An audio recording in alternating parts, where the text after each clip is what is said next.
ជំរាបសួរលោកស្រីប្រិមិត្តទូរទស្សនិកជនជាទីគោរពរាប់អានខ្ញុំបាទឆាលសុងបានវិលត្រឡប់មកជួបនឹងទូរទស្សនិកជនសារជាថ្មីតាមរយៈកម្មវិធីជួបជាមួយនឹងឆាលសុងក្រោមកញ្ចក់ទូរទស្សន៍ខ្មែរ TV បាទនៅក្នុង TV នេះខ្ញុំមានសេចក្តីសំណររីករាយនិងកិត្តិយសបានទទួលនៅការស្វាគមន៍ជាមួយនឹងវាគ្មិនរបស់យើងដែលលោកមានតួនាទីដ៏សំខាន់មួយនៅក្នុងសហគមន៍របស់យើងលោកក៏ជាសកម្មជនដ៏ចំណាប់មួយរូបនៅក្នុងសហគមន៍ខ្មែរហើយក៏ជាម្ចាស់ហាងគ្រឿងអលង្ការពីដើមដែលមានឈ្មោះថាហាងមាសគិរីរម្យហើយនៅក្នុងទីវីនេះដែរយើងក៏មានករណីមួយចំនួនដែលអាចសំណេះសំណាលហើយនឹងសួរនាំពីគាត់ថាតើផ្នែកខាងវិជ្ជាជីវៈនោះវាមានពាក់ព័ន្ធទៅលើអ្វីខ្លះហើយនឹងពាក្យពេចន៍ខ្លះតើយើងត្រូវធ្វើយ៉ាងដូចម្ដេចដើម្បីនឹងបញ្ជាក់ឲ្យយ៉ាងច្បាស់ជូនទៅដល់ពលរដ្ឋខ្មែរយើងទាំងអស់គ្នាដើម្បីឲ្យយល់កាន់តែច្បាស់នៅពីនិយមន័យនៃការប្រើពាក្យទាំងឡាយនោះដូច្នេះតាំងនាមពិធីករនៅក្នុងកញ្ចក់ទូរទស្សន៍ខ្មែរ TV ខ្ញុំសូមគោរពលោកស្រីប្រិមិត្តតាមដានសម្ដាប់នៅបទសម្ភាសន៍នេះជាមួយនឹងវាគ្មិនលោកដានីវងដូចតទៅបាទជំរាបសួរលោកដានីវងសូមសូមអរគុណបាទសូមអរគុណណាស់ណែបងដានីវងដែលបានទទួលការអញ្ជើញបាទមកធ្វើបទសម្ភាសន៍ថ្ងៃនេះបាទអញ្ចឹងនៅអ្វីដែលខ្ញុំបានជម្រាបទៅដល់បងប្អូនយើងនេះថាលោកគឺជាសកម្មជនម្នាក់នៅក្នុងសហគមន៍ក៏ដូចជាម្ចាស់ហាងខ្មែរគ្រឿងអលង្ការដែលមានឈ្មោះថាគិរីរម្យតើលោកមានអ្វីដែលចង់បន្ថែមទៅលើនោះទៀតពីព្រោះបើតាមខ្ញុំដឹងលោកជាសកម្មជនម្នាក់ដែលបានធ្វើកិច្ចការច្រើនណាស់បាទកិច្ចការច្រើនមែនទែនជូនទៅដល់បងប្អូនយើងនៅក្នុងសហគមន៍ទីក្រុងឡងប៊ីចបាទសូមជើញបាទអរគុណបាទសូមជម្រាបសួរបាទហើយជាបឋមនេះខ្ញុំក៏សូមថ្លែងអំណរគុណដល់លោកឆាគឺហៅថាមែនតើជាដៃគូជាប់30ឆ្នាំលើសណា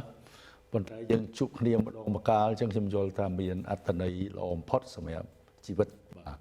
ហើយក្រៅពីនេះក៏សូមថ្លែងអំណរគុណដល់ខ្មែរ TV ដែលមានលោកថូនីឡៃដែល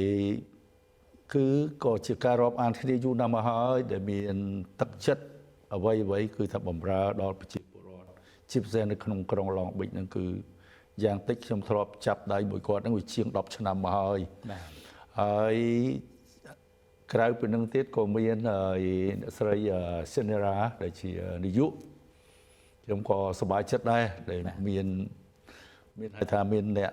ពិសេសអញ្ចឹងដែលមានមកជួយហៅថាអ្វីគ្រប់គ្រងក្នុងខ្មែរ TV នេះខ្ញុំសប្បាយចិត្តបាទ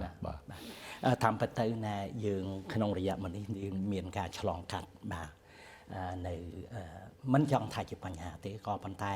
ការឆ្លងកាត់នេះជាការល្អដោយឥឡូវនេះខ្មែរ TV បាននាំនៅអ្នកដែលមានគេហៅថាទេពកោសល្យម្នាក់ទៀតមកចូលរួមនៅក្នុងនោះដូចជាបងដានីបានលើកឡើងហើយក្មួយសិនរាសាញ់ដែលឥឡូវនេះគាត់មានតួនាទីជាអគ្គនាយកនៅក្នុងខ្មែរ TV នេះតែម្ដងបានអញ្ចឹងដោយសារតែប្រធានរបស់យើងផ្ដោតទៅលើសមាគមខ្មែរគ្រឿងអលង្ការតើលោកដែលខ្ញុំមុនហ្នឹងក៏ខ្ញុំបានចង់យកឱកាសនេះជម្រាបជូនទៅដល់បងប្អូនយើងផងដែរថាលោកក៏ជាអតីតប្រធានសមាគម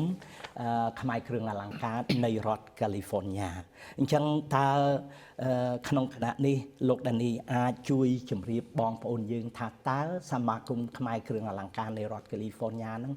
បានប្រសូតឡើងកាលពីឆ្នាំណាហើយក្នុងគោលបំណងអ្វីដែរបាទសូមអរគុណបាទអរគុណលោកឆាបាទត្រឡប់មកវិញខ្ញុំឈ្មោះវងដានីប៉ុន្តែបើហៅថាវងដានីហ្នឹងភាគច្រើនគេអត់ស្គាល់ទេនៅខាងក្រៅហ្នឹងព្រោះភ្ញៀវរបស់ខ្ញុំស្គាល់ខ្ញុំតាមរយៈហាងមាសគិរីរម្យទៅណាមកណាជួបគ្នានៅកន្លែងណាក៏ដោយទៅបងគិរីរម្យលោកគិរីរម្យតែប៉ុណ្្នឹងតាមពិតឈ្មោះខ្ញុំវងដានីបាទ chỉ cách chấp đam đi sma cung khai kêu sma cung kêu lăng ca khaiในรัฐแคลิฟอร์เนียนั้นเมื่อตามการประดุษประดามนั้นตั้งปีnăm 1996นี่ก็ตาเป็นจับได้คนี้บนหนึ่งกอการเจสมาคมนั้นคือตั้งปีnăm 1996វាស្មើនឹង30ឆ្នាំមុននេះដោយហេតុថាបងប្អូនយើងដែលមានអាជីពជាជាងតងជាផ្នែកខាងគ្រឿងអលង្ការជាពិសេសខាងមាសពេជ្រកែវកងអីទាំងអស់ហ្នឹងបានរួមគ្នាហ្នឹងគឺជាកម្លាំងធំមួយហើយដែលយើងបានបង្កើតជាសមាគមខ្មែរគ្រឿងអលង្ការនៃរដ្ឋកាលីហ្វ័រញ៉ាហើយអ្វីដែលជាគោលបំណងហ្នឹងគឺថាយើងធំបំផុតទី1ដែលយើងបានស្រាវជ្រាវដឹងថាជំនាន់នោះមានសាស្ត្រាចារ្យសម្បូរមណ្ឌរៈគាត់ជាអ្នកដើរតួធំមួយប៉ុន្តែជាការសោកស្ដាយមួយឆ្នាំពីរមុនគាត់បានទទួលមរណភាព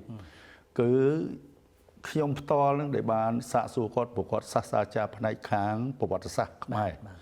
សាកសួរទៅគាត់ថានៅប្រទេសខ្មែរអត់មានអ្នកណាដែលសរសេរអ្វីដែលជាតកតងនឹងជំនាញឬក៏អ្វីដែលបំភ្លឺដល់ប្រជាពលរដ្ឋអំពីគ្រឿងអលង្ការឬក៏មាសពេជ្រអីគឺអត់មានហើយបែកសាច់រឿងតិចចុះរហូតមកឆ្នាំមុននេះខ្ញុំបានទៅប្រទេសខ្មែរជួបនឹងអស់លោកផ្នែកខាងស្រាវជ្រាវទៀតនៅដល់ឥឡូវហ្នឹងគាត់ថាអត់មានស្ថាប័នណាមួយឬក៏សមាគមណាមួយឬក៏ផ្នែកណាមួយបានសរសេរបច្ចេកទេសឬក៏អ្វីដែលតាក់ទងនឹងបច្ចេកទេសឬក៏ហៅថាជាវិជាគ្រឿងអលង្ការគឺអត់មានតរសោះគឺយើងនឹងឲ្យតែឈានមុខគេហើយបានបដោតជាប់រហូតមកដល់ថ្ងៃនេះខ្ញុំសប្បាយចិត្តទោះជាមានការហត់នឿយយ៉ាងណាខ្ញុំសប្បាយចិត្តដែលយើងចុះស្នាមបោះពុំសភៅសរសេរហ្នឹងដើម្បីចែកចាយដល់ប្រជាពលរដ្ឋឥឡូវនឹងផងហើយនឹងចំនួនក្រោយឲ្យគាត់មានការចេះដឹងផងថាតើអ្វីទៅដែលក្នុងវិជ្ជាជីវៈហើយនឹងបច្ចេកទេសគ្រឿងអលង្ការបាទអរគុណណាស់លោកដានីណែបានលើកត្រង់ចំណុចនេះមកតាមពិតទៅខ្ញុំក៏មិនមែនជាមនុស្សអ្វីដែលថាចម្លែកនៅក្នុងសមាគមខ្មែរគ្រឿងអលង្ការដែរក៏មានការរួមចំណែកបាទណាអញ្ចឹងណាក្រៅអំពីខ្ញុំបងប្អូនយើងនៅឡុងបិចមួយចំនួនតើសមាជិកសមាជិកាយើងដែលបានចូលរួមការនោះមានប្រមាណអ្នកហើយតើឥឡូវនេះបច្ចុប្បន្ននេះហ្នឹងគាត់នៅតែមានការចូលរួមដែរឬគាត់ឥឡូវហ្នឹងយ៉ាងម៉េចបច្ចុប្បន្នភាពมึงសុំលោកជួយធ្វើបច្ចុប្បន្នភាពបន្តិចមើលបាទសំណួរពិសេសអរគុណហើយតាមពិតខ្ញុំជាអតីតប្រធានសមាគមខ្មែរគ្រឿងអលង្ការនៃរដ្ឋកាលីហ្វ័រញ៉ាខ្ញុំមានអាណត្តិ2ឆ្នាំហើយបន្ទាប់មកក៏បានលោកឆាសុងហ្នឹងគាត់ជាទទួលជាប្រធាននៅអាណត្តិទី2ហើយរហូតតរៀងទៅហ្នឹងដូច្នេះខ្ញុំក៏សូមថ្លែងអំណរគុណឲ្យអស់ពីដួងចិត្តដែរថ្មីបិទតែយើងបានចាប់ដៃគ្នាហៅថាតាំងពីជំនាន់នោះមកខ្លះគេតាំងនាមថាយើងជា Twin Tower ដោយសារមានបកគោល2ហ្នឹងគឺជ្រេងរហូតតាំងពីថ្ងៃនោះមកបើដោយឡែកឥឡូវខ្ញុំក៏អាយុកាន់តែច្រើនហើយខ្ញុំធ្វើអ្វីបានទៅតាមលទ្ធភាពហើយតាំងពីពេលនោះយើងមានយើងបើកជាផ្លូវការនៅឆ្នាំ1999បាទសមាគមនឹងហើយកាលនោះយើងមានគណៈកម្មការនយោបាយហើយនឹងមានជាគណៈកម្មការជាទីប្រឹក្សាហើយនឹងព្រមទាំងសមាជិកជំនាន់នោះយើងមានសមាជិកយើងរាប់ទៅវាជាង100នាក់ដែរណាជាង100សមាជិកតាំងពីជំនាន់នោះគឺថាពេលនោះយើងហៅថាសឹងថានៅពេញកម្លាំងឡើយ27-28ឆ្នាំមុននៅពេញកម្លាំងបាទតាមខ្ញុំដឹងនៅកាលដែលយើងចាប់ដៃគ្នាបង្កើតឲ្យមានសមាគមខ្ញុំនៅចាំខ្ញុំតាមពិតទៅខ្ញុំជាសមាជិកក៏ដូចជាគណៈកម្មការមួយរូបដែលមានវ័យក្មេងជាងគេបាទយ៉ាងណាមិញក៏សូមយកឱកាសផងដែរដោយសារតែសមាជិករបស់យើងដូចជាលោកបានដឹងហើយណាលោកពេញស៊ីវហើយនឹងលោកឡៃប៊ុនម៉ាបាទលោកពេញស៊ីវហើយនឹងលោកឡៃប៊ុនម៉ាគាត់បានទទួលអនិច្ចកម្ម បាទសម្រាប់បាទលោកពេញស៊ីវបាទគាត់បានទទួលអានេះកម្មដល់ទៅទៀតដែលយើងក៏មិនដឹងថាអ្នកណាអត់ទៀងទេបាទពីព្រោះយើងមិនដឹងមួយរយៈមកនេះខ្ញុំក៏មិនបានណាដូចថាវាមានគម្លាតឆ្ងាយបន្តិចបាទគម្លាតឆ្ងាយបន្តិចដោយសារតែបងក៏ចូលនិវត្តន៍បាទខ្ញុំនឹងក៏ដកឃ្លាចេញពីខាងជំនាញគ្រឿងអលង្ការហ្នឹងទៅក៏វាគេហៅថាមានការមានការឃ្លាតច្រើនអញ្ចឹងនៅផ្ដោតទៅលើសិភៅនោះសោតដែលខ្ញុំឃើញនៅលើតុនេះស្រាប់បាទតើនៅក្នុងសៀវភៅនោះមានមាតិកាអ្វីខ្លះដែរហើយតើសៀវភៅនេះមានបានចែកចាយនៅទីកន្លែងណាខ្លះសូមលោកជួយបំភ្លឺឲ្យបងប្អូនយើងបានដឹងបានដឹងផងបាទសូមជឿនិយាយរួមសភៅនេះមានអត្ថន័យពិសេសមែនទែនចុះបើថាយើងមិនមែនអង្គុយលើចង្អេលហើយលើកខ្លួនឯងណាចុះបើថានេះដោយឆ្លងកាត់ពីការស្រាវជ្រាវផ្ទាល់ពីជំនាញនៅប្រទេសខ្មែរជាពិសេសសាស្ត្រាចារ្យនៅប្រទេសខ្មែរគឺថាមិនទាន់មានអ្នកណាដែលសរសេរសភៅចឹងទេដូច្នេះសភៅនេះជាសភៅទី1ហើយក៏នឹងយើងអត់ដឹងថាថ្ងៃណាមួយដែលមានអ្នកណាចងក្រងរបៀបអញ្ចឹងទៀតមិនដឹងជាមានសង្ឃឹមថាមានគេចងក្រងផ្សព្វផ្សាយឬក៏អត់ទេអញ្ចឹងណានេះទី1ហើយទី2សភៅនេះគឺថាយើងបានណែនាំហើយនឹងចែកចាយពីការចេះដឹងសពគ្រប់តាំងពីមាសតាំងពីគ្រប់លោហៈធាតុទាំងអស់តាំងពីមាសតាំងពីផ្លាទីនតាំងពី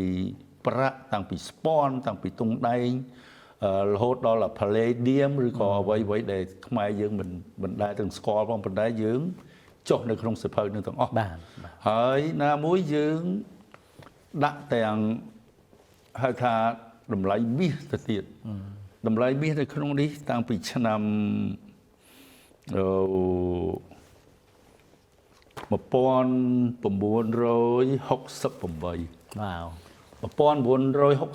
្នឹងគឺកម្រមានអ្នកណាដែលលើកឡើងឬក៏យកមកនិយាយណាជំនាន់នោះមាសមួយតលឹង$47ហើយថ្ងៃនេះមាសមួយតលឹង$6000ជឿទេណាដូច្នេះវាឡើងប្រហែល130ដងបាទតាំងពីកាលដែលយើងចាប់ផ្ដើមសរសេរហ្នឹងតាំងពី29ឆ្នាំមុនមកដល់ថ្ងៃនេះមាសឡើងគុណនឹង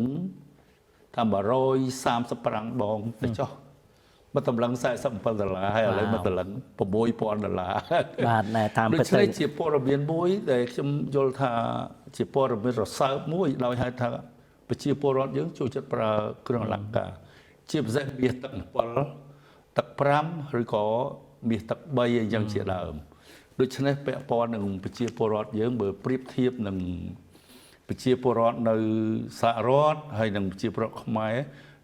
ជាពលរដ្ឋខ្មែរប្រើមាសច្រើនជាងទៅតាមប្រជុំវិភាគណាគឺប្រជាពលរដ្ឋយើងប្រើច្រើនដោយសារតែលោកលើកចំណុចនេះឡើងមកនេះខ្ញុំបានដឹងថាប្រហែលជាប្រហែលឆ្នាំមុននេះមានបងប្អូនមួយចំនួនបានคล้ายទៅជាអ្នកមានដោយសារតែមាសនោះហើយបាទដោយសារតែមាសនោះហើយពីព្រោះតែគាត់បានទិញបាទគេហៅថាចំនួនធំនៅពេលដែលមាសនៅថោកដល់តែពេលមាសឡើងថ្លៃគាត់លក់ទៅគាត់បានបង្វិលថវិកាទាំងនោះទៅជាការទិញនៅខាងបាទរបស់ផ្សេងដូចជាផ្ទះដូចជាអីទៅជាអញ្ចឹងបន្ទាប់ពីយើងនឹងជួបជាមួយនឹងអ្នកឧបត្ថម្ភរបស់យើងនឹងបន្តធ្វើបទសម្ភាសន៍ជាមួយនឹងលោកដានីតទៅទៀតបាទសូមបងប្អូនកុំជិញទៅណាបាទសូមអរគុណបាទលោកស្រីប្រិយមិត្តទូរទស្សនិកជនជាទីគោរពរាប់អានបាទខ្ញុំក៏សូមយកឱកាសនេះផងដែរថ្លែងអំណរគុណទៅដល់លោកអគ្គនាយកTony Lai ដែលបានផ្ដល់កិត្តិយសឲ្យខ្ញុំបានវិលត្រឡប់មកវិញដើម្បីបន្តនៅកិច្ចការផ្ដល់ជូនព័ត៌មានជូនទៅដល់បងប្អូនទាំងអស់គ្នាដូច្នេះសូមបងប្អូនបង្វែរអារម្មណ៍ទៅតាមរយៈការធ្វើបទសម្ភាសន៍ជាមួយនឹងលោកដានីតទៅទៀតបាទលោកដានីខ្ញុំសូមចង់ឲ្យលោក ជួយផ្ដោតទៅមើលថាតើសៀវភៅនេះពីព្រោះសៀវភៅនេះតាមពិតគឺមានអត្ថប្រយោជន៍ច្រើនមែនទែនតែម្ដងបាទច្រើនមែនទែនតែម្ដងហើយក៏យកឱកាសនេះផងដែរដែលបងបានលើកពីលោកម្នាក់ដែលបងបានរំលឹកដែលសម្បូរមណ្ឌរាបាទសម្បូរមណ្ឌរាដែលជាសាស្ត្រាចារ្យណាពីព្រោះណែចង់មិនចង់ជាការពិតអ្វីដែលគាត់បានជំរាបទៅដល់លោកខ្ញុំក៏បានធ្វើការស្រាវជ្រាវពីព្រោះនៅក្នុងប្រវត្តិសាស្ត្រខ្មែរគឺបានសរសេរសៀវភៅច្រើនណាស់ក៏ប៉ុន្តែសៀវភៅដែលពាក់ព័ន្ធទៅនឹងផ្នែកគ្រឿងអលង្ការគឺអត់ដែលមានទេបាទអត់ដែលមានទេអញ្ចឹងខ្ញុំជឿជាក់លោកថាលោកដែលប្រកាសជាមានមោទនភាពហើយខ្ញុំក៏សូមយកដែលលើកទឹកចិត្តឲ្យអស់លោកដែលជាគណៈកម្មការក៏ដូចជាសមាជិកសមាជិកាសមាគមខ្មែរគ្រឿងអលង្ការហ្នឹងមានមោទនភាពបាទនៅអ្វីដែលគាត់បានចូលរួមបាទបានចូលរួមអញ្ចឹងតើលោកអាចជួយបំភ្លឺបានទេថាសៀវភៅនេះលោកបានចែកចាយនៅទីកន្លែងណាខ្លះរហូតមកដល់ពេលនេះអរគុណការចែកចាយសៀវភៅនេះនិយាយរួមយើងចែកចាយតាំងពីជិត30ឆ្នាំមុនណាការបោះពុម្ពហើយនឹងតាំងពីឆ្នាំ2001ឡើងមក2001រហូតមកឥឡូវបានន័យថា a quarter century 25ឆ្នាំមុនយ៉ាងតិចចាប់ផ្ដើមចែកចាយទៅតាមបណ្ណាល័យនៅទីក្រុង Long Beach ជាពិសេសក្រុងខ្មែរហ្នឹងជាស្នូលហើយនឹងបានចែកចាយនៅប្រទេសខ្មែរដោយឥតថ្លៃជាបើយើងនិយាយរួមក៏កន្លែងហ្នឹងក៏ខ្ញុំក៏សូមសរសើរដល់ទឹកចិត្តអស់លោកដែលជាម្ចាស់ហាងទាំងអស់ហ្នឹងដែលហើយនឹងគណៈកម្មការហ្នឹងដែលគាត់បានចូលជីវភាពទានទៅទៀតមិនត្រឹមតែទុកស្នាដៃបាទហើយនឹងខំសរសេរពេលខ្លះខ្ញុំអង្គុយជាមួយគ្នាអ្នកបច្ចេកទេសទាំងអស់ហ្នឹងរហូតដល់ម៉ោង2ទៀបភ្លឺក៏មានដែរកន្លែងហ្នឹងឯងដែលយើងអត់អាចភ្លេចបានបាទហើយដល់មួយទៀតការចែកចាយហ្នឹងឥឡូវហ្នឹងយើងនៅសល់ប្រហែលជា100ក្បាលឯទៀតឡើយណាគឺយើងបានធ្វើអំណោយទៅតាមសាលាទៅតាមស្ថាប័នដែលគាត់មានទឹកចិត្តដែលគាត់អាចហៅថាចែកម្លែកតគ្នាហ្នឹងនៅប្រទេសខ្មែរជាពិសេសក្នុងរយៈពេល1ឆ្នាំ2ឆ្នាំមុនដែលខ្ញុំបានធ្វើនៅប្រទេសខ្មែរហ្នឹងគឺចែកចាយទៅតាមហ្នឹងជាពិសេសខ្ញុំបានចែកចាយដល់លោកគ្រូហើយនឹងនាយកសាលាព្រែកអំបិលនៅគុំព្រែកអំបិលនៅខេត្តកណ្ដាលហ្នឹងគឺគាត់បានទាំងអស់គ្នាហើយខ្ញុំក៏បានផ្ដាំផ្ញើអ្វីដែលគាត់មានបានអានហើយនឹងការចេះដឹងហ្នឹងឲ្យបន្តការចេះដឹងហ្នឹងទៅសិស្សានុសិស្សហើយអ្នកជំនាន់ក្រោយផងហើយដែលជាការសោកស្ដាយហ្នឹងនិយាយថាហាក់ដូចជាបែកសាច់រឿងបន្តិចខ្ញុំក៏ផ្ដោតទៅលើផ្លាទីនមួយហ្នឹងគឺថាយើងនឹងអាចមានពេលវេលាបានទៅទៀតខ្ញុំនឹងកន្លែងហ្នឹងបាទចែកចាយហ្នឹងយើងក៏បាទហៅថាសកត់ធ្ងន់ទៅកន្លែងហ្នឹងហើយស្ថាប័នផ្សេងទៀតក៏អញ្ចឹងខ្ញុំសកត់ធ្ងន់ហើយរហូតមកដល់ឥឡូវហ្នឹងប្រហែលជាយើងនៅមានផែនការនៅសល់តែប្រហែលជា100ក្បាលឬយើងសម្រាវទៅលើអ្នកណាដែលគួរទទួលសភៅហ្នឹងអ្វីដែលខ្ញុំមានមោទនភាពមែនតែននោះណាដោយលោកដានីប្រហែលជាយល់ស្របជាមួយនឹងខ្ញុំដែលឡែកថាបើយើងនិយាយអំពី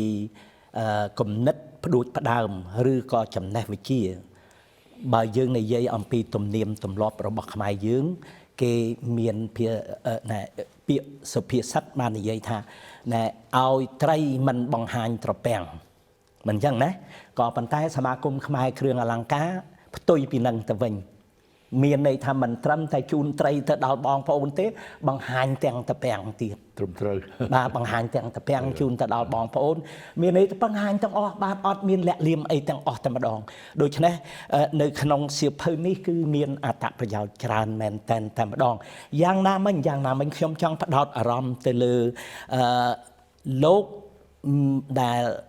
ជាម្ចាស់ហាងមាសនៅក្នុងទីក្រុង Long Beach ដែលធ្លាប់មានគេហៅថាភាពល្បីល្បាញហាងមាសគិរីរម្យបាទក៏ប៉ុន្តែមុននឹងទៅដល់ពេលដែលលោកបានបើកហាងមាសនោះ លោកអាចជួយបំភ្លឺមើលថាតើលោកមានធ្លាប់រៀនសូត្រអំពីជាងតងអ្វីទេឬក៏ធ្លាប់ដែលបើកហាងមាសអីនៅឯកម្ពុជាមុនពេលដែលលោកបានមកបើកហាងមាសនៅណែទីក្រុងឡងប៊ីចនៅក្នុងទសវត្សរ៍ណែ80អីនោះទេបាទសូមជឿ សំណួរនេះកាន់តែពិសេសទៀត ខ្ញុំហៅថាមិត្តភ័ក្តិហើយដៃគូជាមួយលោកឆាលយ៉ាងតិច30ឆ្នាំហើយយើងអត់ដែលលើកឡើងអំពីសំណួរអូនហ្នឹងណាសំណួរនេះគឺជាសំណួរទី1ក្នុងរយៈពេល30ឆ្នាំដូច្នេះឥឡូវនេះខ្ញុំ ហៅថាជាឱកាសមួយហើយដូចថាឥឡូវថ្ងៃជ្រេប៉ុណ្ណេះហើយអត់មានសល់ពេលប៉ុន្មានទៀតទេដូច្នេះដែលអ្វីដែលចង់ណែនាំឲ្យស្គាល់ថាខ្ញុំជាអ្នកណាកាលអ្វីដែលខ្ញុំចាប់ផ្ដើមហ្នឹងគឺយើងអស់ទៅខ្ញុំមានបងប្អូន13នាក់ហើយម្ដាយខ្ញុំហ្នឹងគាត់ទាញខ្ញុំនឹងមួយហ្នឹងគឺជាបកគោលនៃគ្រួសារកន្លែងហ្នឹងឯងដែលខ្ញុំ ខ្ញុំហៅថាធ្វើការហើយនឹងទទួលកិច្ចការប្រចាំថ្ងៃក្នុងជីវភាពគ្រួសារតាំងពីអាយុ13ឆ្នាំគឺថាជាចតុលមួយទ្រទ្រង់គ្រួសារហើយកាលនោះពីឆ្នាំខ្ញុំអាយុ16ឆ្នាំគាត់បញ្ជូនខ្ញុំទៅរៀនជាមួយនឹងជាង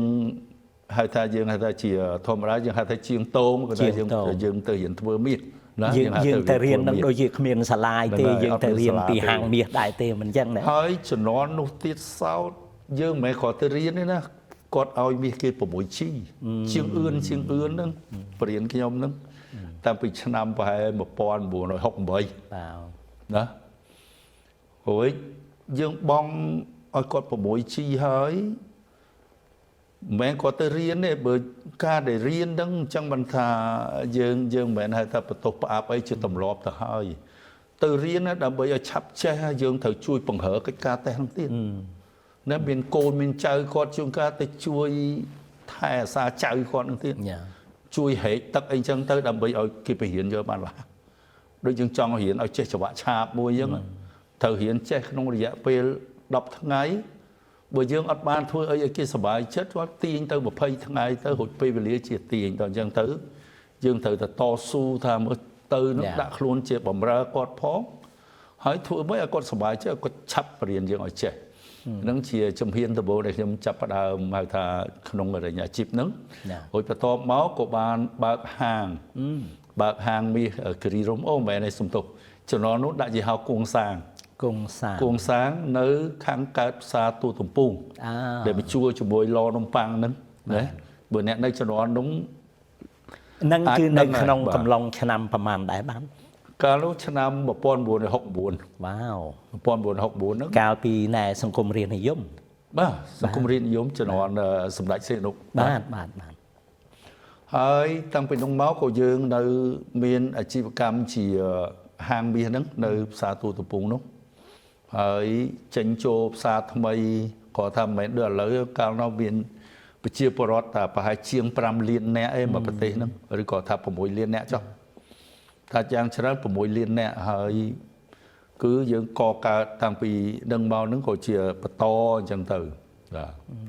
ហើយបន្តអញ្ចឹងហើយហ្នឹងរហូតទៅដល់ឆ្នាំណាដែលនេះមានន័យថាទាល់តែសម័យបនបល័យពូជសាសន៍តែម្ដងឬក៏យ៉ាងម៉េចបាទបើតាំងពី68ហ្នឹងរហូតចប់ត្រឹមស្រុកធ្លាក់ហ្នឹងឆ្នាំ75គេគៀចេញពីភ្នំពេញទាំងអស់ហ្នឹងហាងត្រូវបិទកន្លែងណាក៏អត់មានមរុដែរពួកគៀចេញអស់ហើយខ្មែរក្រហមគៀចេញអត់មានសឹងថាអត់សល់ម្នាក់ទេចេញពីភ្នំពេញទាំងអស់ដល់អញ្ចឹងទៅក៏យើងដាច់មួយរយៈហ្នឹងណាហើយចុះដល់ឆ្នាំ1979បន្ទាប់ពីកម្ពុជាបានត្រូវទទួលការឈ្លានពានពីណែប្រទេសវៀតណាមតើលោកបានវិលត្រឡប់មកបន្តអាជីពនឹងវិញដែរទេបន្ទាប់ពីនោះយើងក៏បានរត់ភៀសខ្លួនទៅប្រទេសថៃទៅប្រទេសថៃរហូតដល់ឆ្នាំ1981បានមកដល់សហរដ្ឋរួចមកដល់សហរដ្ឋហ្នឹងក៏អត់នៅស្ងៀមទេប៉ុន្តែមុននឹងដល់សហរដ្ឋហ្នឹងខ្ញុំនៅជំរុំប្រទេសថៃក៏ដោយខ្ញុំនៅជំរុំហ្គាឡង់ប្រទេសឥណ្ឌូនេស៊ីហ្នឹង កូនទៅឆ្លៀតដំពួកកម្រណាជាងមាសយើងចេះធ្វើយើងបានកម្រៃដូចជាយើងរៀងរស់ស្រួលតិចដែរណាហើយបន្ទាប់ពីមួយឆ្នាំយើងតែចំណាយពេលមួយឆ្នាំក្នុងចរុំ2ហ្នឹងចុះបរិសហរដ្ឋហ្នឹងក៏នៅអត់ស្ងៀមចាប់ផ្ដើមតទៀតយើងអត់តមានសម្ភារៈអីគឺធ្វើដៃទៅអស់ដំមលាយមាសដំទាំងអាយុហ្នឹងតាំងពី1982ហ្នឹងខ្ញុំចាប់ផ្ដើមហើយធ្វើនៅផ្ទះហ្នឹងប៉ុន្តែយើងទៅរក license ទៅរកអីណាយើងទុំមកដល់អញ្ចឹងមានមាសមួយតឡឹងពីរតឡឹងហ្នឹងដំទៅដូរចិត្តខាងហ្នឹងបានពលកម្មបានឈ្នួលហ្នឹងសំអញ្ចឹងទៅតលយើងបានលុយច្រើនទៅក៏បើកហាងអញ្ចឹងទៅហើយរហូតធ្វើអញ្ចឹងរហូតដល់ឆ្នាំ1986នៅក្រុង Long Beach ហ្នឹងគេមានច្បាប់គេហៅថា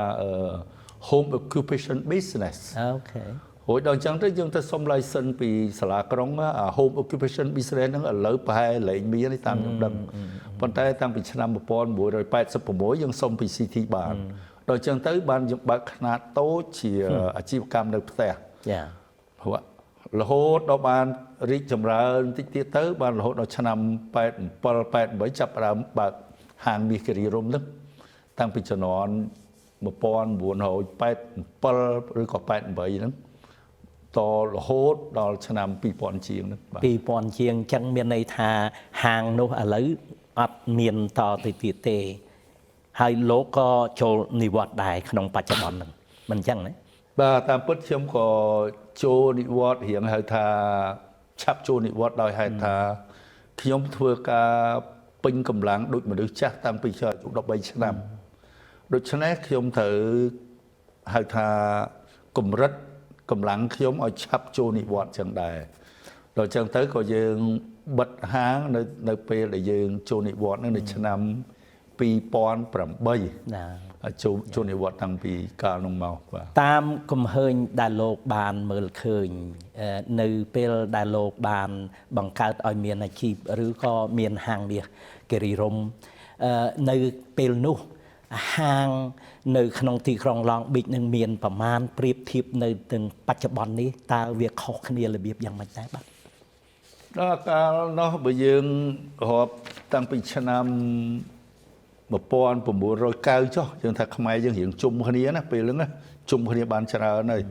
ហាងមាសនៅក្រុង Long Beach នៅតាមបណ្ដោយផ្លូវណាហើយមិននឹងនៅផ្លូវ 10 Street ក៏មានជំនាន់នោះបើយើងរាប់ទៅមានជាង10ហាងកន្លែងហ្នឹងដែលយើងអាចបញ្ជាក់បានថាប្រជាពលរដ្ឋខ្មែរយើងស្រឡាញ់គ្រឿងអលង្ការជាពិសេសហើយខ្ញុំថាគាត់សុំសរសើរតែគាត់មានគំនិតឆ្លាតព្រោះអ្វីៗគឺមាសហ្នឹងហើយដែលជារក្សាតម្លៃហើយជាគេមរតកហើយជាទម្លាប់ពីដើមមកខ្មែរយើងចូលចិត្តហៅថាប្រើគ្រឿងអលង្ការរហូតដល់សប្តាហ៍ថ្ងៃនេះមើលគ្រាន់តែហាងមាសមានជាង10ហាងហើយក្រៅពីហ្នឹងមានរបរណាដែលមានដូចថាជាង10ហាងដូច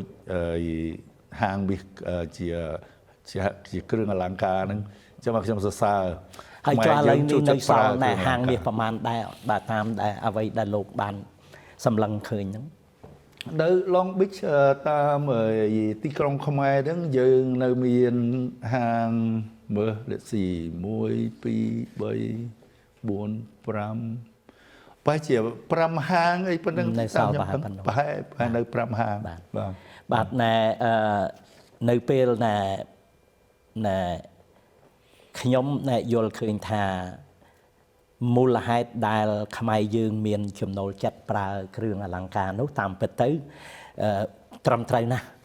ពីព្រោះខ្ញុំនៅចាំពេលមួយដែលយើងបានគេហៅថា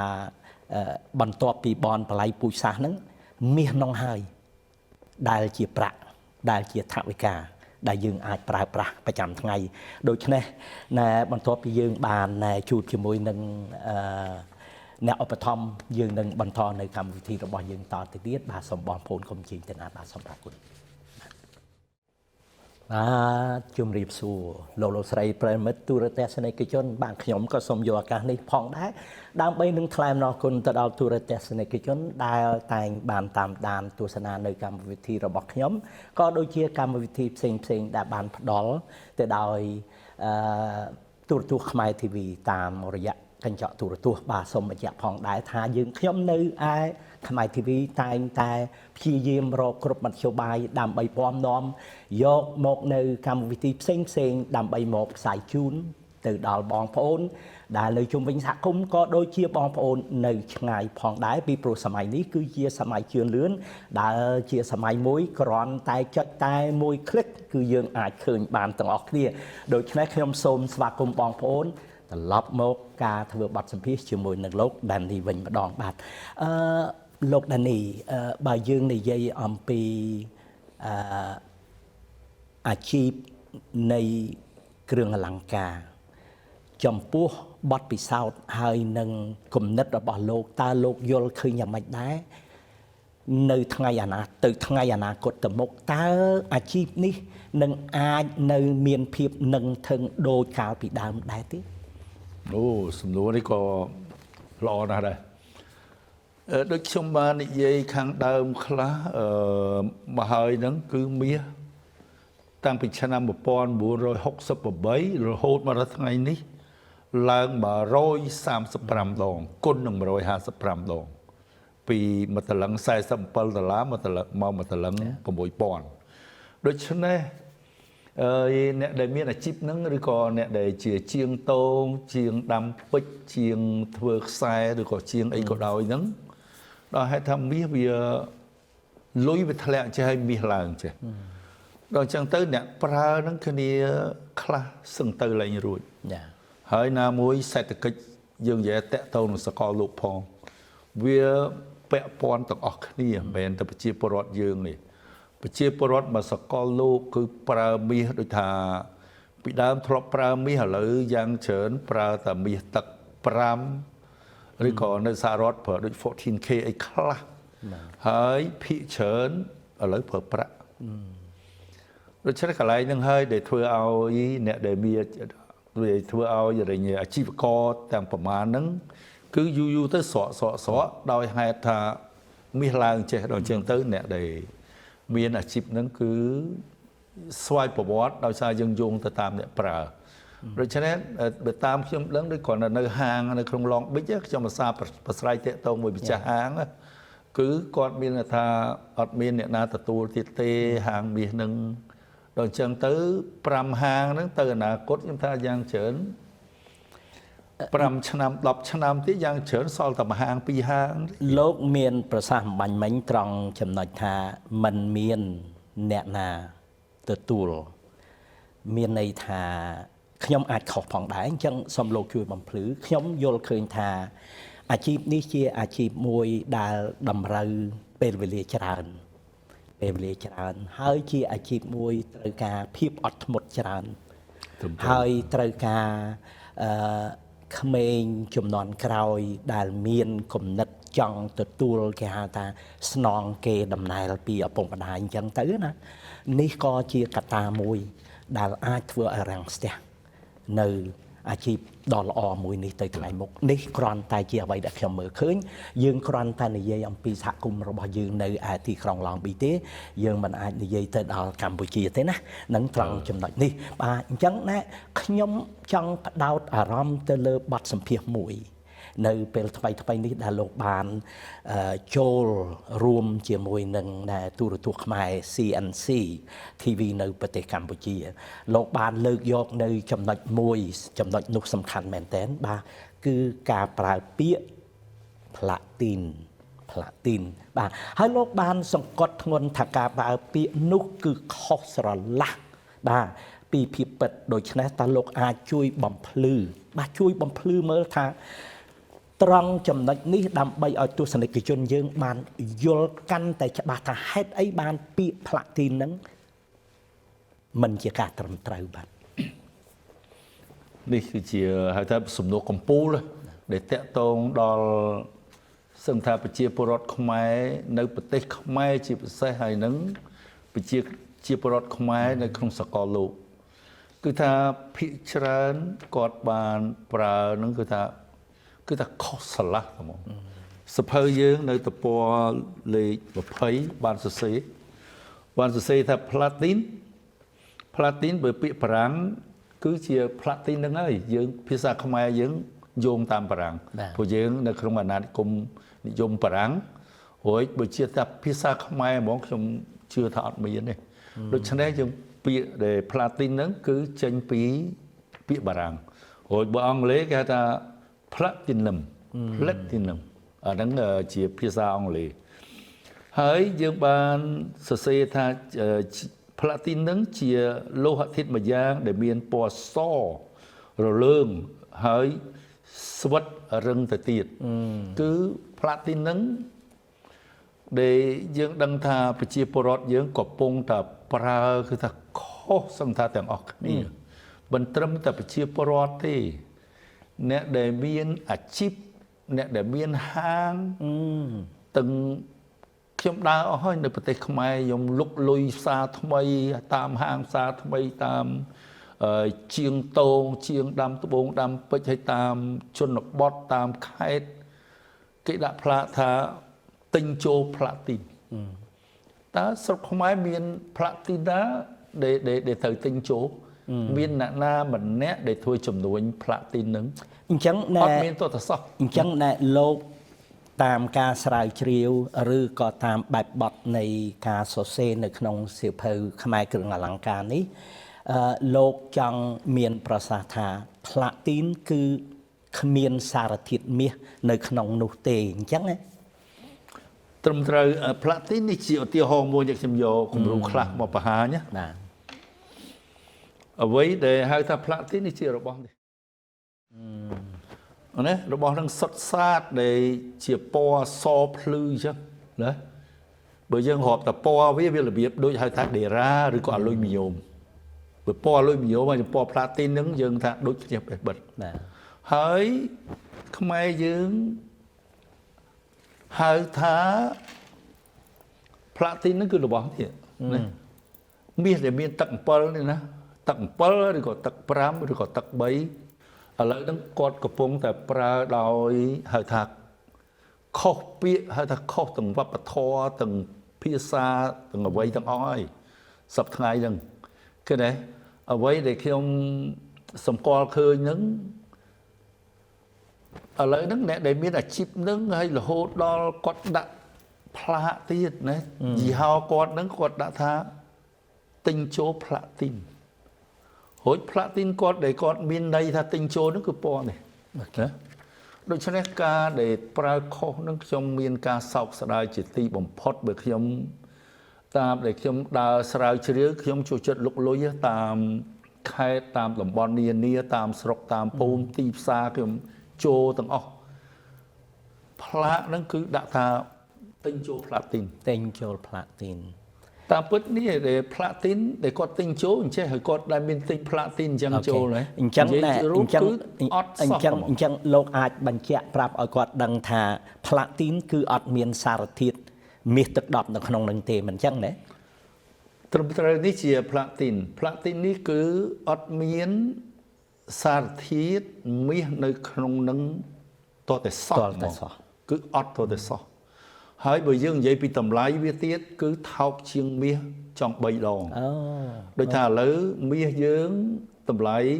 $6,000ក្នុងមួយតលឹងបាទហើយ Platin នេះឥឡូវតម្លៃតែប្រហែល$2,000ក្នុងមួយតលឹងហើយខុសទាំងសាច់រឿងខុសទាំងឈ្មោះខុសទាំងអ្វីទាំងអស់ប៉ុន្តែការអនុវត្តនៅប្រទេសខ្មែរដែលខ្ញុំស្រាវជ្រាវហ្នឹងគឺខ្ញុំនិយាយថាយ៉ាងតិច90% នៃប្រជាពលរដ្ឋខ្មែរបូកទាំងអ្នកជំនាញបូកទាំងអ្នកមានអាជីវកម្មទាំងហាងមាសរហូតដល់អ្នកដែលកំពុងតែនេះផ្សព្វផ្សាយហៅថាហាងឆេងមាសណាបាទគាត់ប្រកាសរាល់ថ្ងៃគាត់ថា Platin ទឹក7 Platin ទឹក5 Platin ទឹក3តម្លៃវាប៉ុណ្ណេះមុននឹងប៉ុន្តែគាត់យករបស់នេះមកនិយាយ Platin បាទគាត់អត់មានន័យថានេះយករបស់នេះមកនិយាយថា Platin នេះកន្លែងហ្នឹងហើយជាកំហុសដ៏ធំកំពុងតែដើរទៅផ្លូវខុសអត់មានប្រើភាសាបានត្រឹមត្រូវខ្ញុំចង់ bằng vai rom robot lục đàn ni tập lập crowd tích bà tập lập crowd lục đàn ni miền prasatha lục đàn ni banចូលទៅក្នុងអាជីពតាំងពីការរៀនសូត្រអីតាំងពី60ផ្លាយទសវត្សរ៍60មកម្លេះមិនអញ្ចឹងណាអញ្ចឹងតើពាក្យថាផ្លាទីននេះដែលប្រជាពលរដ្ឋខ្មែរយកមកប្រើនេះពីព្រោះបើតាមខ្ញុំយល់ទេណាបងប្អូនខ្មែរយើងប្រើជាគាត់គិតថាតាំងពីដូនតាមកអញ្ចឹងតើលោកអាចជួយបំភ្លឺបានទេថាពាក្យផ្លាទីនហ្នឹងវាចាប់ផ្ដើមយកមកប្រើតាំងពីចំនួនណាពាក្យថាផ្លាទីនហ្នឹងបើតាមដែលខ្ញុំផ្ទាល់ណាខ្ញុំផ្ទាល់ដែលជាអាជីវករដែលជាជាងមាសតាំងពីជំនាន់ឆ្នាំ1968ហ្នឹងខ្មែរយើងហៅថាមាសបារាំងជំនាន់ហ្នឹងមានហៅថាមាសបារាំងរួចបើគេប្រើទឹកទៀបជាងហ្នឹងទឹក3ទៅទឹក4គេហៅថាទុងវាពាក្យហ្នឹងយើងលែងលឺហើយមកសម័យនេះគឺលែងលឺហ្មងប៉ុន្តែពាក្យដែលគាត់ប្រើជំនាន់នោះគឺត្រឹមត្រូវហេតុអីបានគាត់ហៅមាសបារាំងមាសពណ៌ហ្នឹងដោយហេតុតែជំនាន់ហ្នឹងយើងអាណានិគមនិយមបារាំងហើយយើងចម្លងអ្វីជារូបមន្តគឺពីប្រទេសបារាំងដល់អញ្ចឹងគេហៅមាសបារាំងអត់ខុសទេគឺគ្រាន់ថាវាមិនពេញលេញដូចអីដូចថាតាមអរិយប្រទេសផ្សេងណាប៉ុន្តែមាសបារាំងនោះអត់ខុសទេហើយជាពិសេសពាក្យខ្មែរដែលយើងគួរចងចាំជាទីស្រឡាញ់ហ្នឹងដែលហៅទុងវាហ្នឹងទុងវាហ្នឹងគឺសំដៅទៅលើមាសដែលមានទឹក3ទៅទឹក4មានន័យថាតែមានខ្ញុំក៏លក់របស់នឹងដែរអញ្ចឹងមានន័យថាទុងវាគឺជាឈ្មោះប្រភេទគ្រឿងអលង្ការមួយដែល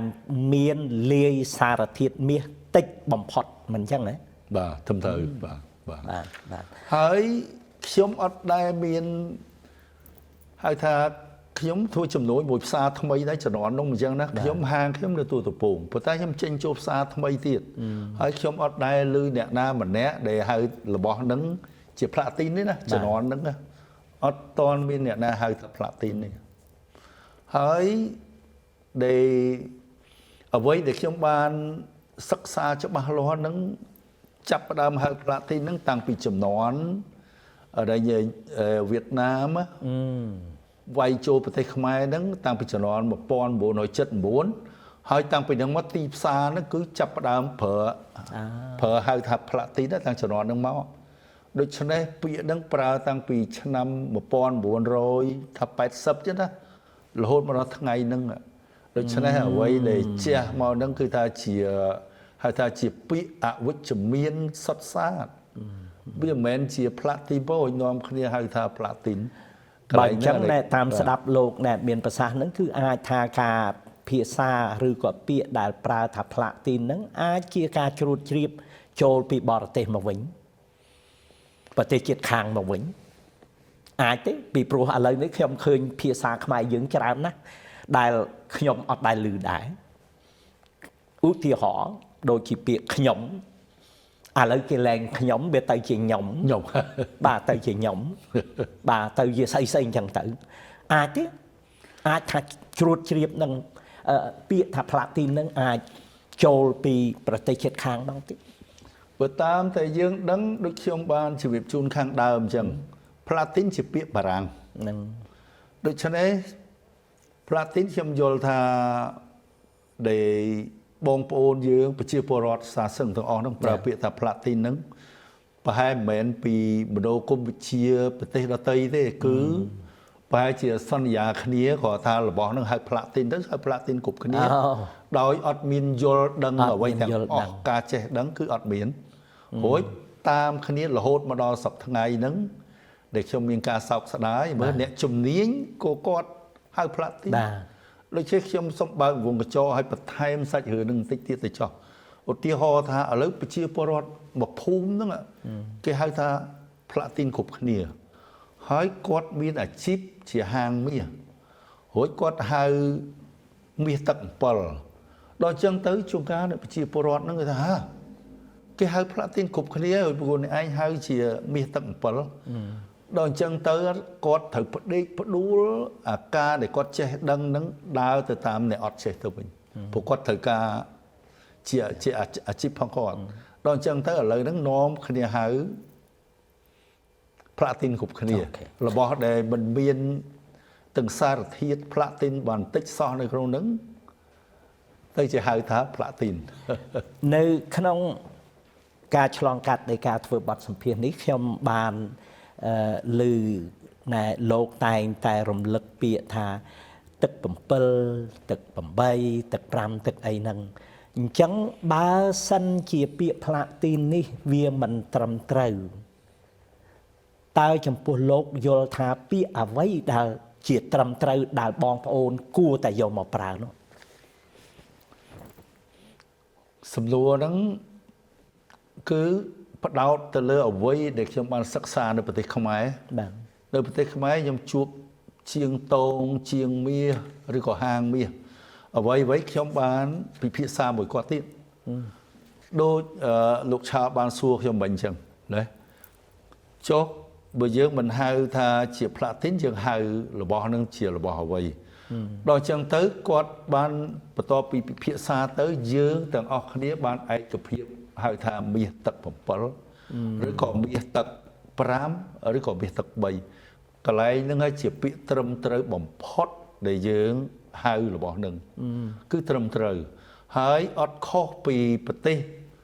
អាស៊ីឯដូចថានៅប្រទេសវៀតណាមខ្ញុំធ្លាប់ទៅវៀតណាមហ្នឹងទៅស្រាវជ្រាវពាក្យដែលគេនិយាយទៀតគឺគេប្រើដូចខ្មែរយើងមាសទឹក7ឬក៏មាសសុទ្ធអីអញ្ចឹងណាដូច្នេះវាត្រឹមត្រូវទៅតាមអន្តរជាតិហើយវាត្រឹមត្រូវទៅតាមជំនាញទៅទៀតសភៅយើងមានសរសេរបាទឧទាហរណ៍ថាមាសទឹក7កន្លះតាមពិតពីដើមមកមាសទឹក7កន្លះហើយពីបារាំងមកគឺពីបារាំងក៏ខ្ញុំធ្លាប់ទៅជួបអ្នកអាជីវករនៅប្រទេសបារាំងទៀតហាងមាសគឺថាគេហៅ Disvitka ហ្នឹងបានន័យថាមាស18ការ៉ាត់ស្មើនឹងភាសាអង់គ្លេស18 karat gold បាទរួចដូច្នេះមាសទឹក7កន្លះហើយនឹងមាស 18K ហ្នឹងគឺស្មើគ្នាប្រើហ្នឹងគឺសកលលោកគេកំពុងតែអនុវត្តអញ្ចឹងដូច្នេះគឺជាភាសាត្រឹមត្រូវហើយការដែលយើងចែកម្លែកការចេះដឹងហ្នឹងគឺល្អបំផុតបងអញ្ចឹងមានន័យថាពាក្យដែលយើងដែលជាជនជាតិខ្មែរគួរយកមកប្រើហ្នឹងដើម្បីឲ្យសមស្របទៅនឹងគេហៅថាຂະຫນាត់អន្តរជាតិហ្នឹងយើងគួរតែប្រើ18ការ៉ាត់ 18K 17K 14K អញ្ចឹងទៅទឹក7ទឹក8ទឹក6ទឹក5អីហូហែអញ្ចឹងមកដូចជាមាស24អញ្ចឹងណាដូចគ្នាត្រឹមត្រូវបើសិនជានៅប្រទេសខ្មែរដែលតាមខ្ញុំបានប្រឡូកច្រើនហ្នឹងគឺពីទម្លាប់តាំងពីដើមមកហើយយើងហៅថាមាសទឹក10មាសទឹក7កន្លះឬក៏ទឹក7មាសទឹក5ឬក៏មាសទឹក3អីអញ្ចឹងខ្ញុំថានេះគឺការងាយស្រួលបំផុតសម្រាប់គាត់ប្រើឬក៏គាត់ចង់ប្រើថាមាស18K អញ្ចឹងក៏បានគឺបរទេសគេកំពុងតែអនុវត្តភាគច្រើនប៉ុន្តែមាសទឹក7កន្លះហ្នឹងគឺក៏ពាក្យហ្នឹងក៏មានតម្លៃស្មើនឹងអន្តរជាតិដែលគេកំពុងតែប្រើគេថានឹងសមស្របបំផុតបាទអរគុណណាស់ណែលោកដានីអញ្ចឹងណែយើងខ្ញុំក៏សូមយកឱកាសនេះដើម្បីជួបនឹងអ្នកឧបត្ថម្ភដើម្បីណែបន្ទាប់ពីនោះយើងនឹងបញ្ចប់នៅបទសម្ភាសន៍របស់យើងនៅក្នុងថ្ងៃនេះដោយផ្សារភ្ជាប់ទៅនឹងសំណួរ2 3ទៀតបាទដូច្នេះសូមបងប្អូនកុំជើញទៅណាបាទសូមអរគុណបាទលោកស្រីប្រិមិត្តទូរទស្សនិកជនជាទីគោរពរាប់អានសារជាថ្មីខ្ញុំបាទឆាលសុងបាទសូមយកឱកាសថ្លែងអំណរគុណទៅដល់បងប្អូនដែលបានផ្ដល់កិត្តិយសតាមដានសម្ដាប់នៅតាមរយៈបទសម្ភាសន៍របស់យើងខ្ញុំបាទនៅក្នុងទីវីនេះដែរយើងក៏ឈានចូលមកដល់វគ្គទីបញ្ចប់នៃការធ្វើបទសម្ភាសន៍ជាមួយនឹងវាគ្មិនពិសេសរបស់យើងថ្មីត្បិតតែនៅក្នុងថ្ងៃនេះយើងបានទទួលនៅចំណេះដឹងច្រើនក៏ប៉ុន្តែខ្ញុំជឿជាក់ថាបើយើងនិយាយអំពីគ្រឿងអលង្ការនៅមានករណីច្រើនណាស់ដែលបងប្អូនអាចទទួលបាទនៅការអប់រំបានដូច្នេះខ្ញុំសង្ឃឹមថាទៅថ្ងៃមុខ បាទខ្ញុំនឹងមានឱកាសនឹងអញ្ជើញលោកដានីវិលត្រឡប់មកដើម្បីជួយណែនាំធ្វើបែបបទបង្ហាញជូនទៅដល់បងប្អូនតទៅទៀតដូច្នេះសូមយកឱកាសនេះជួបជាមួយនឹងលោកដានីសាជាថ្មីបាទលោកដានីពាក្យផ្លាទីននឹងគឺយើងដឹងហើយបាទត្រូវបានប្រើហើយដោយប្រើទាំងខុសទៅទៀតអញ្ចឹងសេចក្តីសង្ឃឹមគឺយើងសង្ឃឹមថាបងប្អូនខ្មែរយើងជាពិសេសមិនមែនអ្នកទិញទេបើតាមខ្ញុំមើលអ្នកលក់នោះតែម្ដងបាទពីព្រោះដើម្បីព័ត៌មានបានទៅដល់អ្នកទិញតលតែចេញពីអ្នកលក់បាទតចេញពីអ្នកលក់មានន័យថាអ្នកលក់នឹងអាចយកទៅពិចារណាមើលទៅថាតើអ្វីដែលលោកមានប្រសាសន៍ហើយអ្វីដែលយើងកំពុងធ្វើហ្នឹងអាចជាការពិតឬក៏មិនមែនជាការពិតដើម្បីឲ្យគាត់យកទៅណែនាំឬក៏កែសម្រួលទៅតាមនោះក៏ប៉ុន្តែយើងដឹងហើយទូទាំងប្រទេសបានអនុវត្តប្រើពាក្យទាំងឡាយនេះដូច្នេះការពិបាកគឺតែងតែមានក៏ប៉ុន្តែដរាបណាលោកមិនគេហៅថាលះបង់នៅការតស៊ូនៃការបញ្ចេញមតិរបស់លោកប្រហែលជាថ្ងៃណាមួយលោកនឹងបានទទួលជោគជ័យមិនអញ្ចឹងណាអញ្ចឹងណានៅពេលដែលលោកបានចុះទៅធ្វើបទសម្ភាសន៍លើកត្រង់ចំណុចដែលលោកយល់ឃើញថាការប្រើពាក្យខុសតើលោកបានទទួលប្រតិកម្មយ៉ាងម៉េចខ្លះនៅពេលនោះបាទពាក្យថាផ្លាទីនដែលប្រជាពលរដ្ឋខ្មែរកំពុងតែ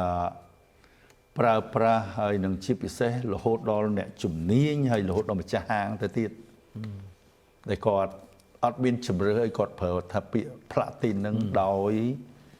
ខុសស្រឡះដែលលោហៈធាតុដែលមិនមានជាផ្លាទីនតទៅសោះនឹងអ្វីដែលខ្ញុំបានចែករំលែកនៅប្រទេសខ្មែរជាពិសេសនៅក្នុងដែល TV CNC ហ្នឹងគឺក៏សូមថ្លែងអំណរគុណដល់ CNC ដែរដែលដូចថាគាត់ផ្ដល់កិត្តិយសដល់ខ្ញុំបានសម្ភាសហើយនឹងចែករំលែកការចេះដឹងដល់ប្រជាពលរដ្ឋនៅប្រទេសខ្មែរទាំងស្រុងហើយនឹងនៅបរទេសផងដែរគឺយើងដៅសុខធ្ងន់ទៅលើពាក្យ Platin មួយម៉ាត់នឹងឯងដែលទាំងអស់គ្នាកំពុងតែអនុវត្តដោយខុសស្រឡះដូច្នេះការប្រើភាសាខុសវាតកតងនឹងវប្បធម៌តកតងនឹងអរិយធម៌ដល់ប្រទេសខ្មែរយើងជាពិសេសប្រទេសខ្មែរយើងឥឡូវយើងក៏លេចមើលជុំវិញមកសកលលោកថាតើមានប្រទេសណាប្រើពាក្យខុសដូចចឹងឬក៏អត់បាទសូមបងប្អូនប្រជាពលរដ្ឋហើយនឹងថ្នាក់ដឹកនាំជាពិសេសស្ថាប័នសិក្សាធិការណាក្រសួងសិក្សាធិការនិងអប់រំសូមឲ្យខ្ញុំសូមអំពាវនាវក៏សូមអង្វរឲ្យចែកចាយការចេះដឹងនឹងតាមរយៈសមាគមខ្មែរគ្រឿងអលង្ការនៃរដ្ឋកាលីហ្វ័រញ៉ានឹងនិយាយរួមបើសិនជាខ្ញុំខុសក៏ដូចថាសូមអភ័យទោសចោះប្រជាពលរដ្ឋទាំងអស់គ្នាដោយហេតុថាខ្ញុំអាម៉ាស់មុខត្រង់ថារបស់នឹងជាមាសទឹក7ឧទាហរណ៍រួចយើងទៅនិយាយដល់សាសដតីថាផ្លាទីនរួចគេនិយាយជាមួយយើងយ៉ាងម៉េចបើរបស់នឹងវាមិនមែនទាំងផ្លាទីនផងហ្នឹងដូច្នេះជាការអាម៉ាស់មុខមួយដូច្នេះខ្ញុំប្រើពាក្យហ្នឹងហៅថាដូចទៅជ្រុលបន្តិចប៉ុន្តែអានេះយើងគួរតែខ្មាស់គេដូច្នេះមកសកលលោកតាមខ្ញុំស្រាវជ្រាវដូចខ្ញុំដើរច្រើនប្រទេសណាខ្ញុំដើរ30-40ប្រទេសប៉ុន្តែអត់មានឃើញប្រទេសណាមួយគេប្រើដោយខុសចឹងទេដូច្នេះក៏សូមអង្វរកទាំងអស់គ្នារួមចំណែកពីឥឡូវនេះទៅខ្ញុំសូមឲ្យរួមចំណែកចែកការចេះដឹងហើយប្រាប់តគ្នាព្រោះខ្ញុំបានព្យាយាមនឹងបើយើងរាប់ទៅតាំងពីឆ្នាំ1999មកដល់ឥឡូវវា28ឆ្នាំ27ឆ្នាំហើយអត់ទាន់មានកម្រើកអីប្រមាណនេះមើលរហូតដល់អ្នកដែលប្រកាសហាងឆេងមាសក្តែងរាល់ថ្ងៃនៅតាម YouTube ចា ដូច្នេះខ្ញុំថ្ងៃនេះក៏ខ្ញុំផ្ដាំផ្ញើសូមវកសូមឈប់ប្រើផ្លាទីនទឹក7សូមឈប់ប្រើផ្លាទីនទឹក5ផ្លាទីនទឹក3នេះតទៅទៀតដូច្នេះបើសិនជា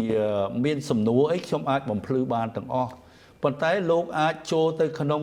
Google ឬក៏ចូលទៅក្នុង website ណាមួយក៏បានដែរតែប្រហែលនាទីលោកយល់ដឹងពីផ្លាទីនហើយ លោកបានណែស្នើសុំទៅឲ្យបងប្អូនយើងឈប់ប្រើពាក្យថាផ្លាទីនទឹក7ទឹក5ទឹក8បើលោកមានអនុសាសន៍មិនឲ្យគេប្រើប្រាស់នៅពាក្យនោះតើពាក្យណាដែលគេអាចយកទៅប្រើប្រាស់បានលោកអាចជួយបំភ្លឺបានទេ បាទពាក្យដែលជំនួសទៅវិញហ្នឹងដូចអស់លោកដែលបានផ្សព្វផ្សាយតាម YouTube រាល់ថ្ងៃនេះណាខ្ញុំឃើញមានច្រើន page ដាក់មកដូចគ្នាផ្លាទីនទឹក7ផ្លាទីនទឹក5ផ្លាទីនទឹក3ដូច្នេះសូមមេត្តាកែតម្រូវឲ្យទៅជាមាសទឹក7មាសទឹក5មាសទឹក3កន្លែងនេះខ្ញុំមិនដឹងហើយថាដឹងតែអបណ្ដាទេប្រជាពលរដ្ឋបានន័យថាយើងដើរតន់គេបាទ រួចបើសិនជាមិនអញ្ចឹងទេដូចខ្ញុំបានជម្រាបខាងដើមអញ្ចឹងយើងបាទយើងមកសកលលោកគេអត់មានធ្វើដូចយើងផងហ្នឹងហើយហេតុអីមានតែប្រទេសខ្មែរតាំងនាមសមាគមគ្រឿងអលង្ការខ្មែរនៃរដ្ឋកាលីហ្វ័រញ៉ាសូមទទូចអង្វរកគ្រប់ស្ថាប័នទាំងអស់ឲ្យប្រើពាក្យថាមាសទឹក7មាសទឹក5មាសទឹក3អញ្ចឹងទៅវិញដូច្នេះភាពថ្លៃថ្នូររបស់យើងការប្រើភាសាតកតងនឹងវប្បធម៌តកតងនឹងអរិយធម៌ខ្មែរអ្នកឡើងដូចចេះហើយគ្មានអ្នកណាហ៊ានមើលងាយយើងទេ ឥឡូវណែដោយសារតែពេលវេលារបស់យើងបានឈៀងមកដល់ទីបញ្ចប់ដែរហើយនោះខ្ញុំចង់ណែទទួលនៅអនុសាសន៍ពីលោកទៅវិញពីព្រោះពេលណាយើងនិយាយអំពីគ្រឿងអលង្ការឥឡូវថ្លៃមិនអញ្ចឹងណាអញ្ចឹងណែពីព្រោះពួកគាត់នឹងជាទូទៅដែលហៅថាជាអ្នកទិញហ្នឹងតើលោកមានអនុសាសន៍អីពីព្រោះពេលដែលគាត់ទៅទិញហ្នឹងអនុសាសន៍អីដែលលោកជាអ្នកជំនាញខាងហ្នឹងអីជូនទៅដល់ពួកគាត់ទៀត ឥឡូវហ្នឹងបើយើងរាប់ថាទៅទិញយើងរាប់ថាមាសសុទ្ធណាថាទៅទិញហើយនឹងទៅលក់ណាភាគច្រើនគឺទៅលក់បាទដូច្នេះខ្ញុំនឹងបំភ្លឺហើយនឹងតកតងនឹងបច្ចេកទេសហើយតកតងនឹងអ្វីដែលប្រជាពលរដ្ឋដែលយើងបានទទួលហ្នឹងឲ្យបានសមរម្យតាមហេតុផលអ្វីដែលគាត់មានឧទាហរណ៍ថាគាត់មានមាសមួយត្រឡឹងមាសទឹក7រួចគាត់ទិញពីហាងខ្ញុំតាំងពី20ឆ្នាំមុនរួចគាត់ពេលខ្លះគាត់អត់មើលទៅតាមរយៈព័ត៌មានគាត់អត់ដឹងថាមាសឡើងប៉ុន្មានទេឧបមាថាគាត់ទិញពីខ្ញុំមួយត្រឡឹង500បាទហើយឥឡូវមួយត្រឡឹង6000រួចតែធ្វើម៉េចឲ្យគាត់លក់នឹងឲ្យបានសមរម្យថាក្បែរ6000ឬក៏មាសទឹក7កន្លះហ្នឹងអ្វីដែលគាត់បានទទួលឲ្យបានសមរម្យខ្ញុំនឹងជម្រាបជូននៅឱកាសក្រោយហ្នឹងដើម្បីនេះហៅថាការចែកចាយការចេះដឹងដល់គាត់ផង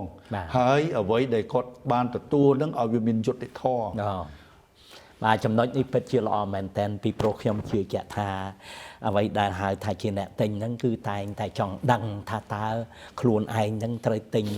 មុនពេលទៅទិញនឹងត្រូវរៀបចំអីខ្លះ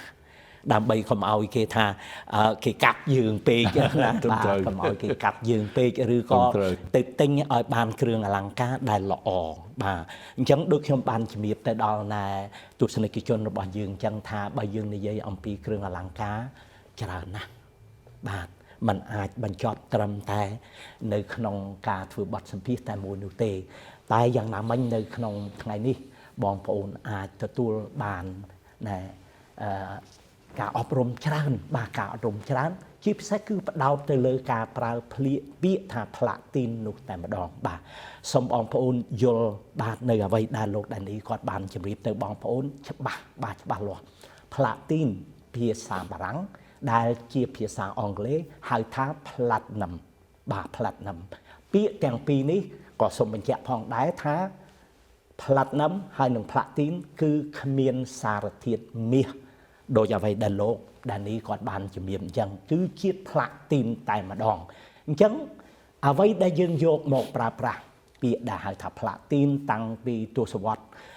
ចំនួន70ថ្លាយបន្ទាប់ពីរបនបល័យពុសាសអីនោះមកនឹងគឺថាវាខុសទាំងស្រុងបាទខុសទាំងស្រុងអញ្ចឹងជាងដែលបងប្អូនឥឡូវកំពុងតែប្រើផ្លាទីនទឹក7ផ្លាទីនទឹក5ផ្លាទីនទឹក4អីហ្នឹងបងប្អូនគួរពិចារណាបាទគួរយកទៅពិចារណាពីព្រោះចង់មិនចង់វាអាចប៉ះពាល់ទៅដល់វប្បធម៌របស់យើងទៅដល់អ្វីផ្សេងទៀតដែលពាក់ព័ន្ធទៅនឹងអរិយធម៌ប្រទេសរបស់យើងបាទដូច្នេះការដែលត្រឹមត្រូវដែលបងប្អូនអាចយកទៅប្រើប្រាស់បានគឺមាសទឹក7ទឹក5ទឹក4លាក់និងលាក់បាទថ្មីត្បិតតែការលាយសារធាតុជាតិមាសទាបដែលគេហៅថាទុងវាក៏លែងបានយកមកប្រើប្រាស់ឲ្យនោះដែរបាទដូច្នេះសង្ឃឹមថាបងប្អូនអាចទទួលបាននៅការអប់រំថ្ងៃនេះហើយសង្ឃឹមថាទៅថ្ងៃមុខទៀតខ្ញុំនឹងអញ្ជើញបាទលោកដានីដដែលមកបកស្រាយជូននៅថាតើអនុសាសន៍របស់គាត់មុនពេលដែលបងប្អូនអាចទៅទិញបាទរបស់របរដែលជាគ្រឿងអលង្ការមុនពេលដែលបងប្អូនចំណាយ$6,000ទៅទិញមាសមួយដំឡឹងនោះតើបងប្អូនគួរធ្វើយ៉ាងម៉េចបងប្អូនអាចតាមដាននៅតាមរយៈបទសម្ភាសន៍នៅពេលក្រោយបាទខ្ញុំបាទឆាលសុងរួមជាមួយនឹងវាគ្មិនរបស់យើងនៅក្នុងថ្ងៃនេះសូមអរគុណទៅដល់បងប្អូនដែលបានតាមដានស្ដាប់នៅបទសម្ភាសន៍របស់យើងក្នុងថ្ងៃនេះហើយទិវានេះដែរក៏ជាទិវានៃសេចក្តីស្រឡាញ់បាទដូច្នេះខ្ញុំឆាលសុងសូមជូនពរទៅដល់បងប្អូនទាំងអស់គ្នាឲ្យមានសុភមង្គលល្អតរៀងទៅបាទសូមអរគុណសូមជម្រាបលា